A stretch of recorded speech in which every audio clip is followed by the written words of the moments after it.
Everyone thinks I lost my mind that summer, but the truth is I was the only sane person in a room full of vultures. You gotta understand that when you come from the kind of money my family has, love ain't nothing but a currency and betrayal is just the cost of doing business.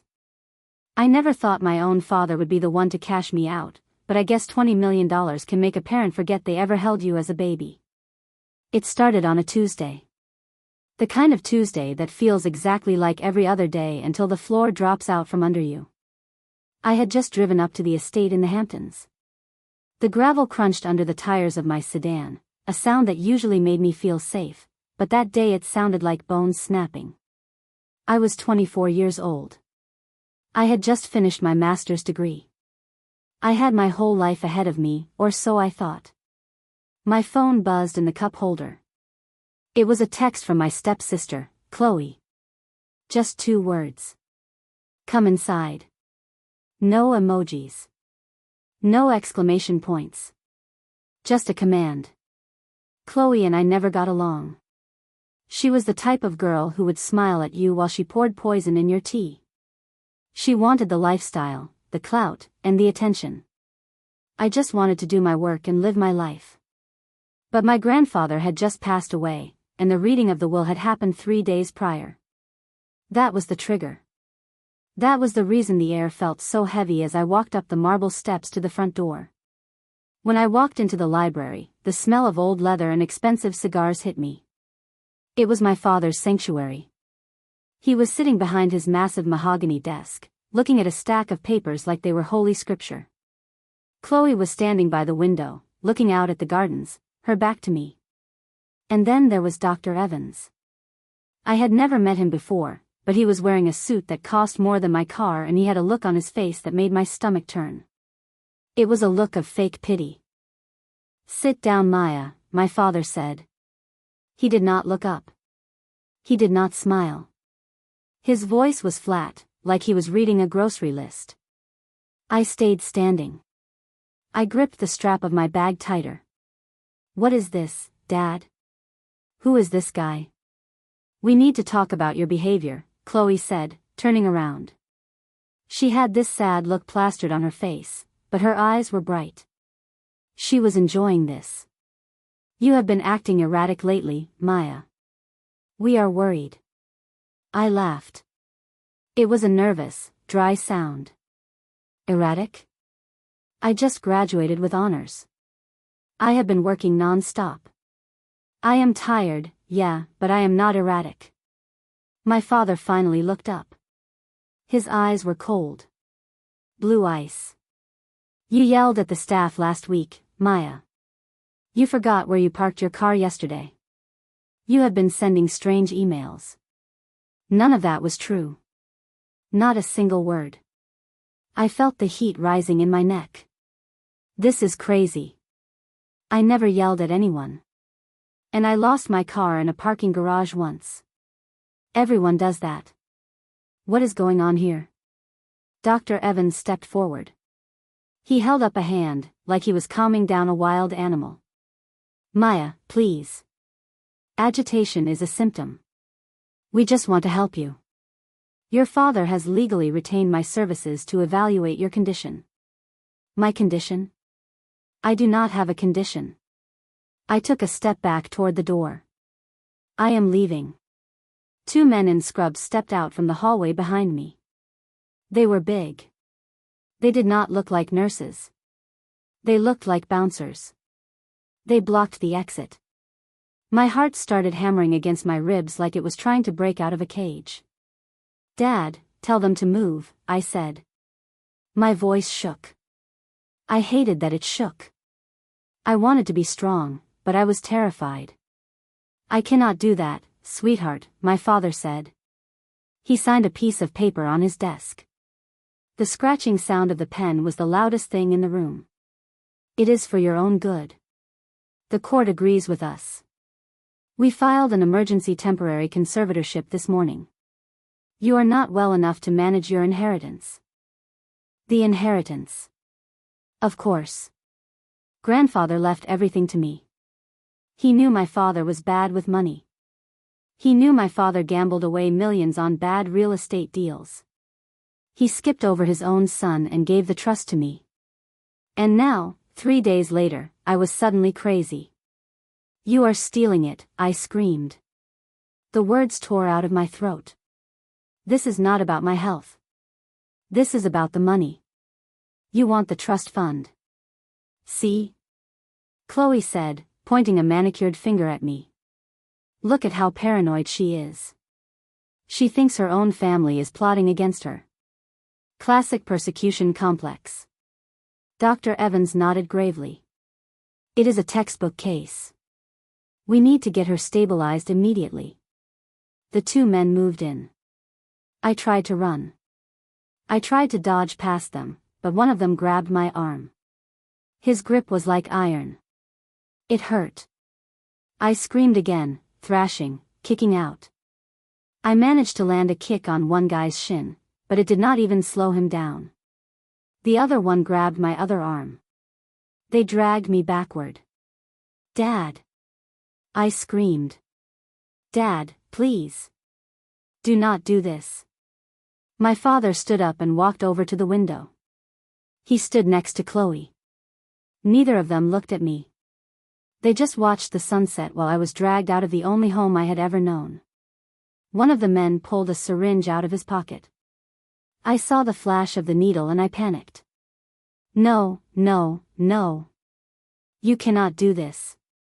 I have rights." "You have no rights," the man whispered in my ear. His breath smelled like peppermint and stale coffee.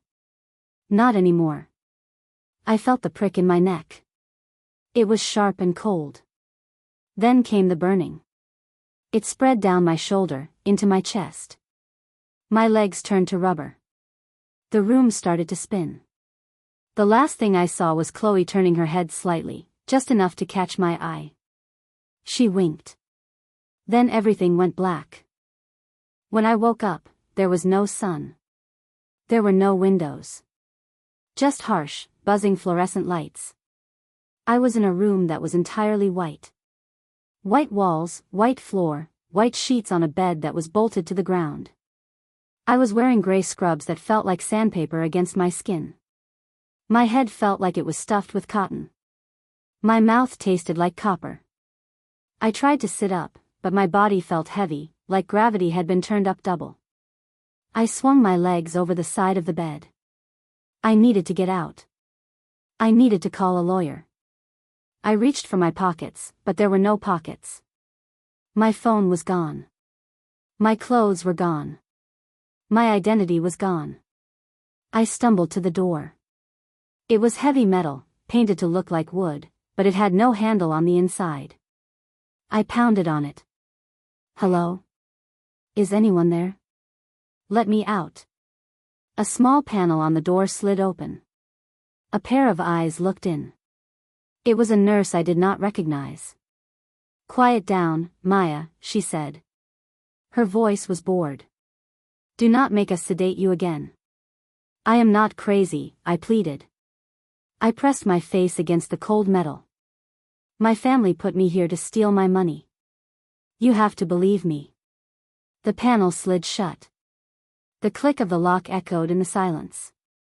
Days turned into weeks. Or maybe it was months. It is hard to tell time when you never see the sky. They kept me drugged. Every morning, a little paper cup with 3 blue pills. If I refused to swallow them, the big men came back. So I swallowed them. And the pills made me foggy. They made me slow. They made me doubt my own memories. Maybe I was crazy. I started to wonder. Maybe I did yell at people. Maybe I was imagining the betrayal. That is the thing about gaslighting. When everyone around you tells you the sky is green, eventually you stop trusting your own eyes. But then came the visitor. I thought it would be my father. Maybe he had a guilty conscience.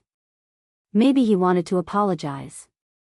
But when the door opened and a man in a sharp gray suit walked in, I knew it was business.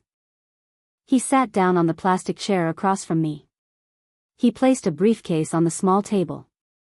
"Maya, I am Mr. Henderson," he said. "I am the attorney representing the estate.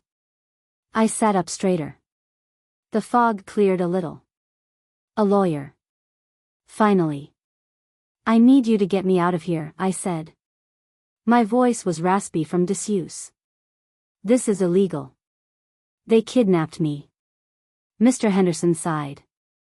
He opened his briefcase and pulled out a thick stack of documents.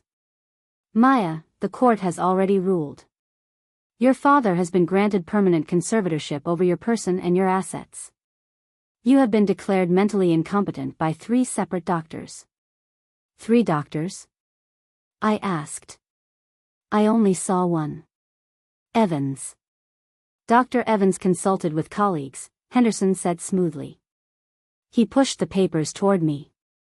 Now, this is a formality. Since your father is now your legal guardian, he has control of the trust. However, to ensure your continued care at this facility, which is quite expensive, we need you to sign these documents. It essentially waives your right to contest the will in the future. I stared at him. You want me to sign away everything? It is for your own protection, he said. If you sign, you get access to the courtyard. You get better food. You get privileges. If you do not sign, well, you stay in this room. Indefinitely. I looked at the pen he placed on the table. It was a Mont Blanc. Expensive. Heavy. And if I sign? I asked. When do I get out? Henderson looked away. He adjusted his tie. That is up to the doctors, Maya. But cooperation goes a long way. I knew then. I was never getting out. Not as Maya the heiress. Not as the daughter. I was a problem that had been solved. I was a loose end that had been tied up. I picked up the pen. My hand was shaking, not from fear this time, but from rage. A cold, hard rage that was starting to burn through the drugs in my system. I will sign, I said.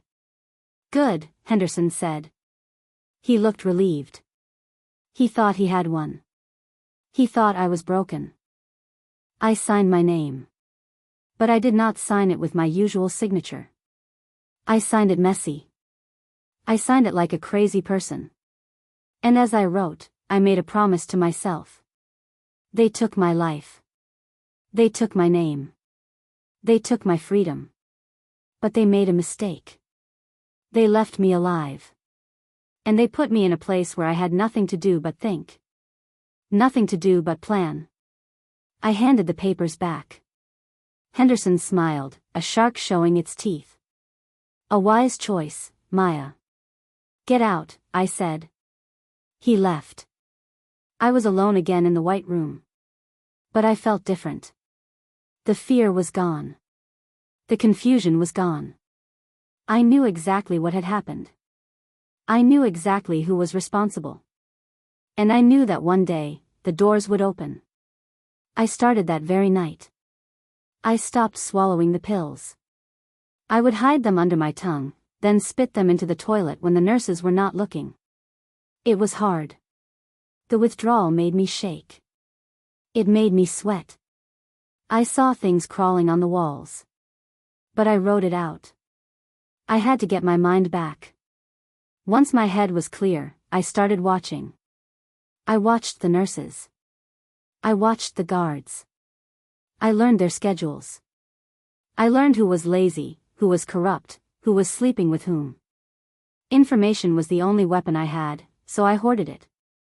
I learned that this facility, the Serenity Institute, was not just a hospital.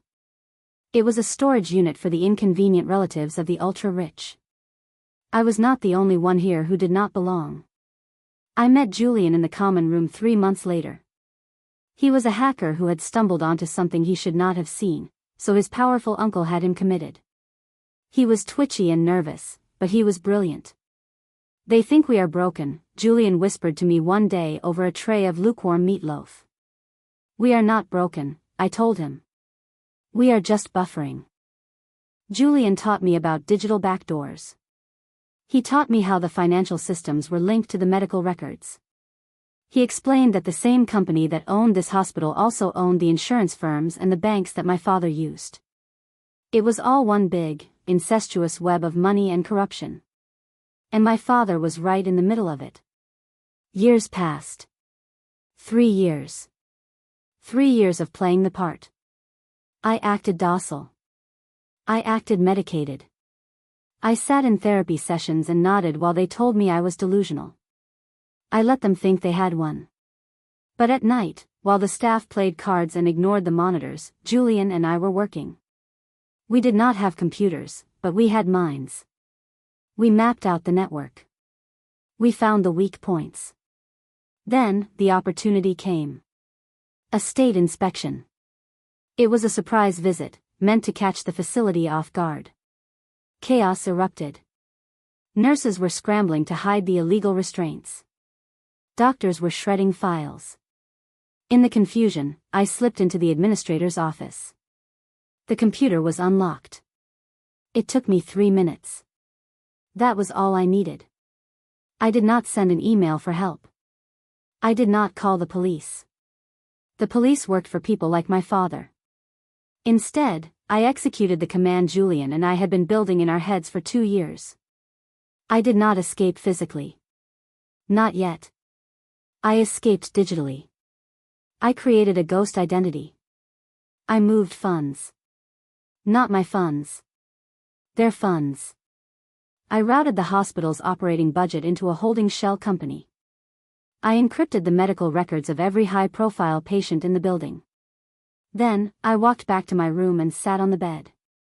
When the systems crashed an hour later, the facility went dark.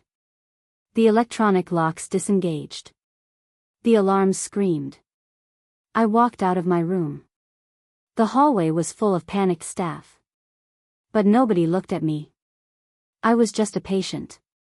I was just a crazy woman. I walked to the front door. It was unlocked. The night air hit my face.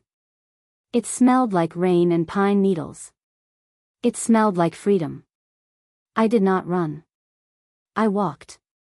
I walked down the long driveway, past the security cameras that were now looping a video of an empty hallway. I reached the main road. Headlights swept over me. A car slowed down. "Need a ride, miss?" the driver asked. He was an older man, driving a beat-up truck. I looked back at the hospital one last time. It was dark, silhouetted against the moon. My father thought he had buried me there. He thought he had erased me. "Yeah," I said. "Take me to the city." I had $20 that I had stolen from a nurse's purse and a head full of secrets that were worth billions. My father was enjoying my inheritance. Chloe was probably living in my apartment, wearing my clothes. They were probably toasting to my memory at charity galas, looking sad and noble. They had no idea what was coming. I spent the next 5 years building. I used the ghost identity. I started small. Day trading with the money I siphoned. Then real estate. Then tech. I stayed in the shadows. I changed my hair. I changed my walk. I even changed my voice. I built an empire of shell companies. I bought debt. I bought leverage. I bought the very institutions that were designed to keep people like me down. And now, today, I was finally ready to go home. I looked at myself in the rearview mirror of the black limousine. The woman looking back at me was not Maya the victim. She was not Maya the patient. She was sharp angles and cold eyes. "We are here, ma'am," the driver said. I looked out the window. The skyscraper loomed above us. It was the headquarters of the Titan Financial Group. My father's company. Today was the annual shareholder meeting. He was going to announce record profits. He was going to announce that he was finally taking the company public. I smoothed my skirt. I picked up my briefcase. "Let us go," I said. I walked into the lobby. The security guard stepped forward to stop me. "Excuse me, miss, do you have a pass?" I did not stop walking. "I am the owner," I said. He paused, confused. "The owner?" "Mr. Sterling is the owner." Not anymore, I said. I got into the elevator and pressed the button for the top floor. The numbers ticked up. 10, 20, 30. My heart was steady. My hands were still. The elevator doors opened directly into the boardroom. The room was full. Suits. Ties. The smell of expensive coffee. My father was at the head of the table. He looked older. Grayer. But he still had that same arrogant sneer. Chloe was next to him, looking bored, scrolling on her phone. The room went silent as I walked in. Can I help you? My father asked. He did not recognize me. Why would he? He was looking for a scared little girl. He was not looking for a shark. I walked to the empty chair at the opposite end of the table. I placed my briefcase on the mahogany. You are sitting in my chair, Arthur, I said. He frowned. Excuse me? Security. You do not have security, I said calmly. I fired them 5 minutes ago. And you do not have a board. I bought them out this morning. And you definitely do not have a company. Chloe looked up. Her eyes went wide. She knew. She recognized the voice. Maya? She whispered. My father went pale. He stood up, his hands shaking. That is impossible. You are in a facility. You are incompetent. I smiled. It was the first real smile I had smiled in 8 years. I was declared competent by the state medical board 3 months ago, I said. And since I am the primary shareholder of the holding company that just acquired the debt of this firm, I am effectively your boss. I opened the briefcase. I pulled out a single file. It was blue. And this, I said, sliding it down the table. This is the audit of the trust fund you stole. The file stopped right in front of him. You have 2 choices, Dad, I said. You can sign over full control of the estate and retire immediately with nothing but the clothes on your back. Or I can hand this file to the FBI agents waiting in the lobby. The room was deadly silent. I waited. This is where the Real story begins. Because getting the money back was just the warm-up. I did not just want my inheritance. I wanted to own the system that allowed them to take it. And I was just getting started. My father stared at the blue file like it was a loaded gun. The silence in the room was so loud you could hear the air conditioner humming 3 floors down. The board members were shifting in their seats, looking from me to him, trying to figure out which way the wind was blowing. They were sharks, all of them, but they knew when a bigger predator had entered the water. You are bluffing, my father said. His voice cracked. It was a small sound, pathetic really. You have been gone for years. You have no resources. You are a mental patient. I leaned back in the leather chair. It was comfortable. It felt like a throne. Check your phone, Dad, I said. He hesitated. Then he reached into his jacket pocket and pulled out his sleek black smartphone. He tapped the screen. I watched his eyebrows pull together. He tapped again, harder this time. No signal, he muttered. I tapped the table with my fingernail. Click. Click. Click. I had the service cut to this building 10 minutes ago, I said. Nobody makes a call unless I say so. And if you are thinking about using the landline, do not bother. I own the telecom provider too. Chloe stood up. Her face was red. This is kidnapping. You cannot hold us here. I am leaving. She grabbed her purse and marched toward the door. She reached for the handle and pulled. It did not budge. She rattled it. She slammed her shoulder against it. Electronic locks, I said. Controlled by the server I just updated. Nobody leaves until we finish our business. Sit down, Chloe. She turned around, her eyes wide with panic. She looked at our father, pleading for him to do something. But Arthur Sterling was busy reading the first page of the audit. I saw the blood drain from his face. He was reading the part where I detailed the offshore accounts in the Cayman Islands. The ones he used to hide the money he stole from the veteran pension fund. Yeah, I found that too. I found everything. Arthur dropped the file. He slumped back in his chair. What do you want, Maya? He whispered. I want it all, I said. I stood up and walked around the table. The heels of my shoes clicked on the hardwood floor. I walked past the board members. I stopped behind a guy named Miller. He was the CFO. He was the one who signed off on the fake medical invoices that drained my trust fund. Mr. Miller, I said softly. He jumped. Why yes? I just sent a dossier to your wife, I said. It contains the chat logs between you and your secretary. And the receipts for the diamond necklace you bought her with company funds. Miller turned pale. He looked like he was going to be sick. The email is scheduled to send in 5 minutes, I continued. Unless you resign right now. Effective immediately. And sign your voting shares over to me. Miller did not hesitate. He grabbed a notepad and a pen. I resign, he scribbled.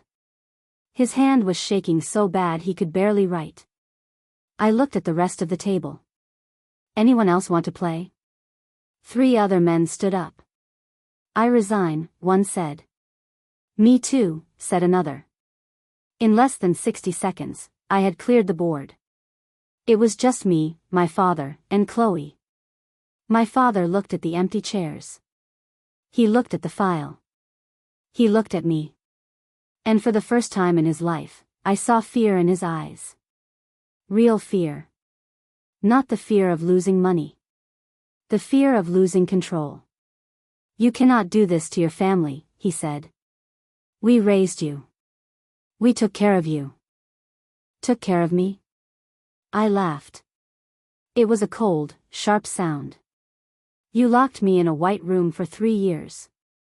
You drugged me until I could not remember my own name. You paid a doctor to say I was crazy so you could buy a new yacht. That is not family, Dad. That is a hostile takeover. And I am just closing the deal. I slid a pen across the table. It spun and stopped right in front of his hand. Sign the papers, Arthur. Or the FBI comes through that door. And trust me, they are not on your payroll anymore. He picked up the pen. He looked at Chloe. She was crying now, silent tears ruining her expensive makeup. She knew it was over. He signed. He signed away the company. He signed away the estate. He signed away the summer house, the cars, the private jet.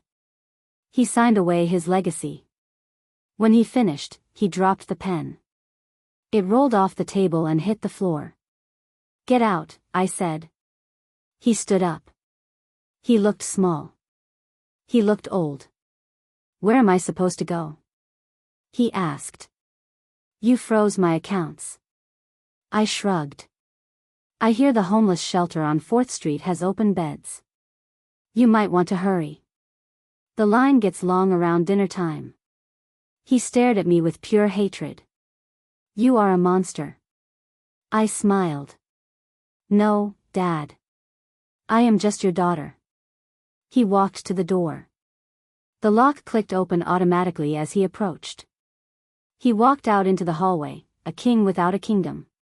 Chloe tried to follow him. Not you, I said. Chloe froze. She turned around slowly. Her hands were trembling. What? She squeaked. Sit back down, I said. She sat. She looked like a trapped animal. We have some things to discuss, I said. I sat in my father's chair. It was still warm.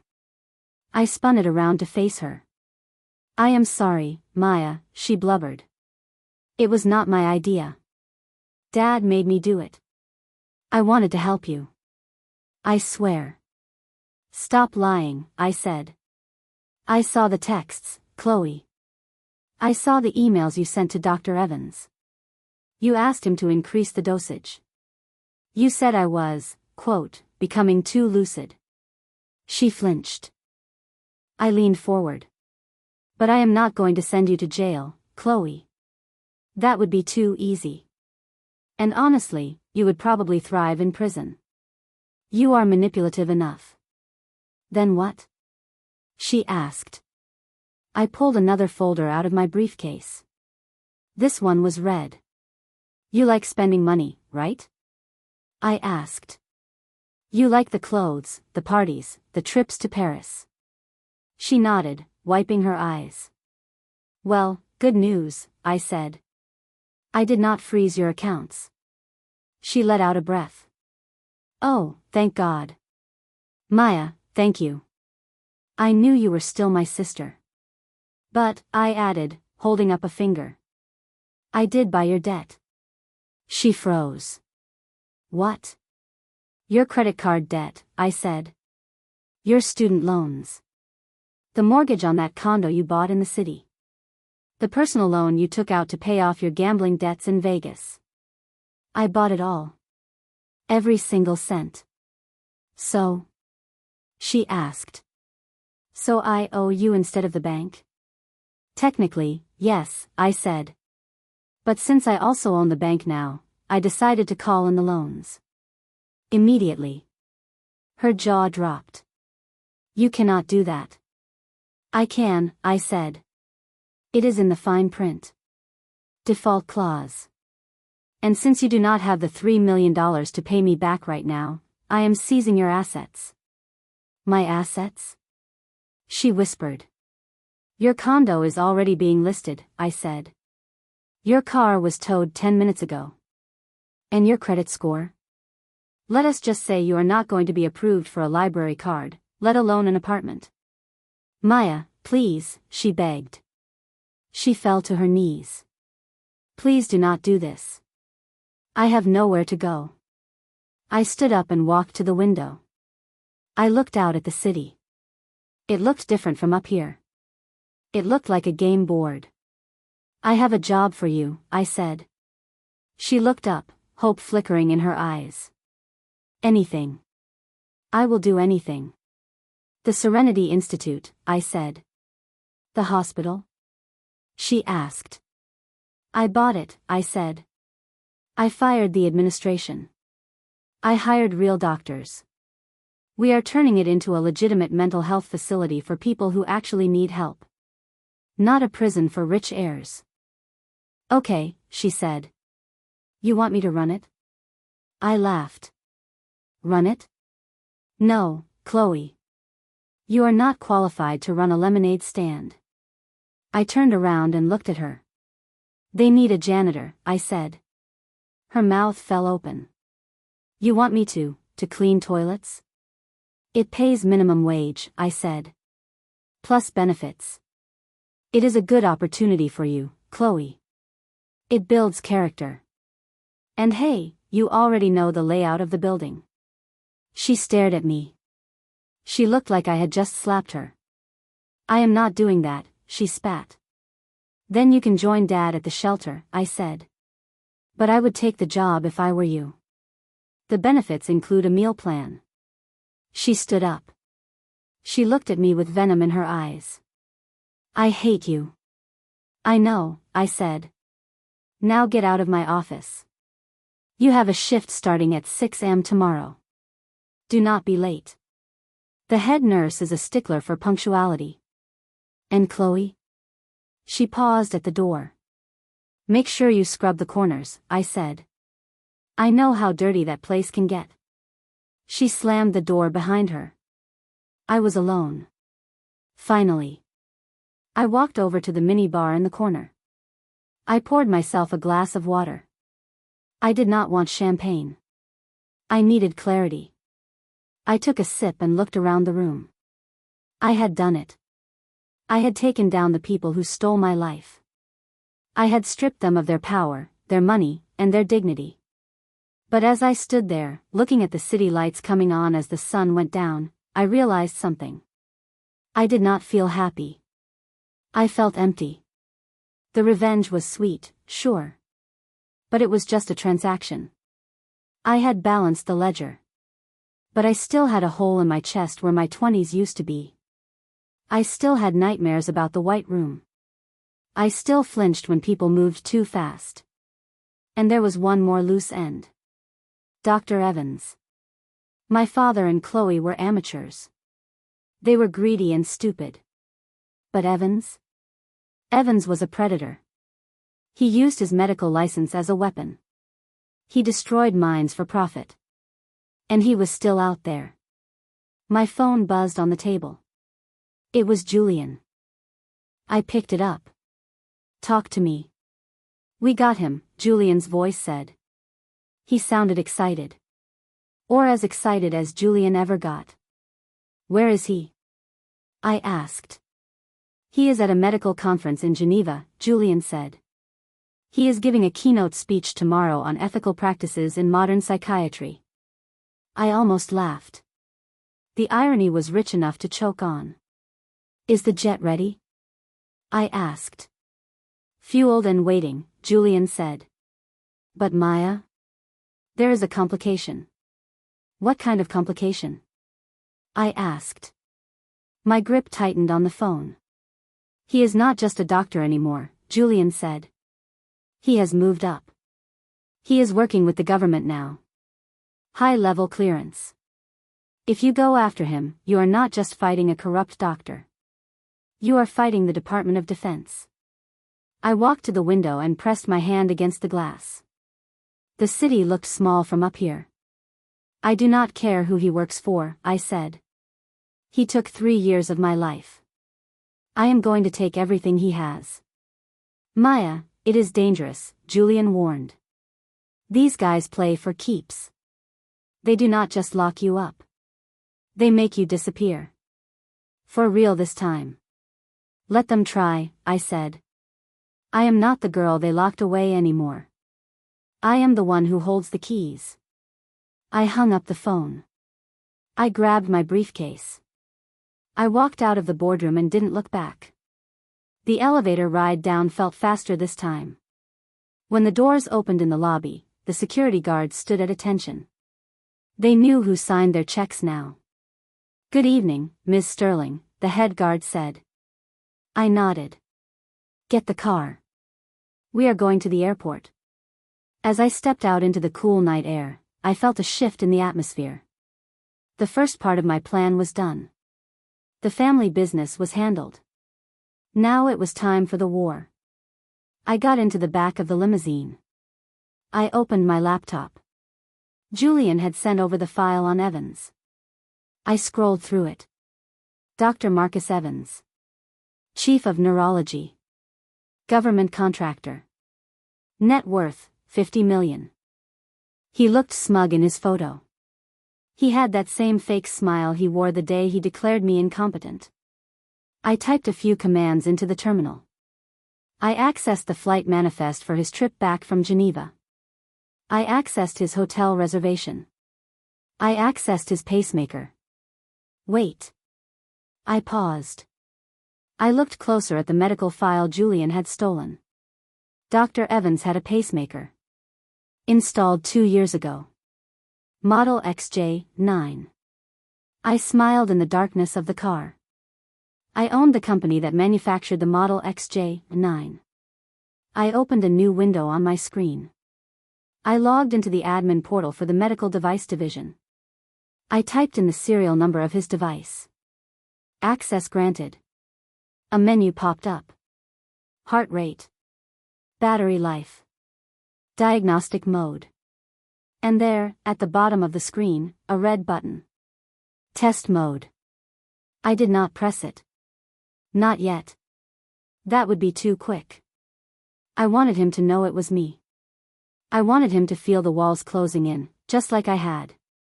I closed the laptop. Driver, I said. Yes, ma'am. Stop at an electronics store on the way, I said. I need to buy a burner phone. I was going to make a call. I was going to wish the good doctor a pleasant flight. The car merged onto the highway. The city lights blurred into streaks of gold and red. I was not just a victim of the system anymore. I was the system. And Dr. Evans was about to find out that his heart belonged to me. Literally. The story was far from over. In fact, the body count was just about to start rising. The flight to Geneva was quiet. I spent the 8 hours in the air staring at the little red button on my laptop screen. It was just a cluster of pixels, but it represented the difference between life and death for the man who tried to end mine. Geneva was cold. The kind of cold that sinks into your bones. But I was not shivering. I was wearing a coat worth more than the house I grew up in, and I had a fire in my chest that kept me plenty warm. I walked into the convention center. The security was tight. Men with earpieces and serious faces were everywhere. Julian was right. These were government agents. But they were looking for threats. They were looking for guns and bombs. They were not looking for the majority shareholder of the medical conglomerate that sponsored the event. I breezed past the checkpoint. My badge said VIP. It should have said Grim Reaper. I walked into the main auditorium. It was a massive room, dark except for the spotlight on the stage. Dr. Evans was standing there. He looked distinguished. He was talking about the sanctity of the human mind. The irony was so thick I could taste it. I waited in the shadows until he finished his point. Then, I started walking. I walked right down the center aisle. My heels on the polished concrete were rhythmic. Click. Click. Click. He stopped talking. He squinted into the darkness. Is there a question from the audience? He asked, his voice booming over the speakers. Yeah, I said. I stepped into the light. Just one. The room went silent. Evans went pale. He dropped his laser pointer. Maya? He whispered. The microphone picked it up. 1,000 people heard the fear in his voice. He looked at the agent standing by the stage. Remove her. He shouted. She is a danger. 2 agents stepped forward. I did not flinch. I held up my phone. Gentlemen, I said, my voice steady. Before you touch me, you might want to check your bank accounts. I just wired a bonus to every single member of the security detail. It is triple your annual salary. Consider it a severance package. Because as of 5 minutes ago, I bought the private contracting firm you work for. You answer to me now. The agents froze. They looked at each other. They looked at their phones. Then, they stepped back. They folded their arms. Evans was alone. I walked up the stairs to the stage. I stood next to him at the podium. I was close enough to smell his cologne. It smelled like fear. You cannot be here, he stammered. I have clearance. I have protection. I pulled out my phone. I opened the app. You have a pacemaker, Marcus, I said. Model XJ9. His eyes went wide. He clutched his chest. I tapped the screen. I just increased your heart rate to 120 beats per minute, I said. He gasped. He grabbed the podium for support. What are you doing? Just testing the product, I said. I tapped the screen again. 140. He fell to his knees. The audience was gasping. People were standing up, taking out their phones. They were filming. Good. I wanted them to film. Stop, he wheezed. Please. I leaned down. I whispered in his ear, just loud enough for the mic to catch it. You took 3 years of my life, Marcus. You locked me in a box. You told me I was crazy. You drugged me until I drooled. I tapped the screen. 160. He was turning purple. I am not going to kill you, I said. That is too easy. And honestly, I do not want to damage my new merchandise. I tapped the screen one last time. His heart rate slowed down. Normal rhythm. He collapsed on the floor, gasping for air. I stood over him. I own you, I said. I own your debt. I own your career. I own the hospital you work at. And now, I own your heart. Literally. I looked out at the audience. The cameras were flashing. Dr. Evans has decided to retire, I announced. Effective immediately. He will be checking himself into the Serenity Institute for a long, long rest. He has had a bit of a mental breakdown. I looked down at him. Right, doctor? He nodded weakly. He was too terrified to speak. I turned and walked off the stage. I walked out of the auditorium. I walked out of the convention center. I walked out into the cold Geneva air. My phone buzzed. It was a text from Chloe. She had finished her first shift. It was a picture of a mop and bucket. The caption just said, "I am sorry." I deleted the text. I got into the car. "Where to, Miss Sterling?" the driver asked. "The airport," I said. "Going home?" he asked. I looked out the window at the mountains. I did not have a home anymore. I had assets. I had portfolios. I had leverage. "No," I said. "Take me to the next deal." I closed my eyes. The engine hummed. They called me crazy. They called me unstable. They tried to erase me. But they forgot one thing. Crazy is just a point of view. And when you are the one writing the checks, you are the only sane person in the world. I am Maya Sterling. And I am just getting started.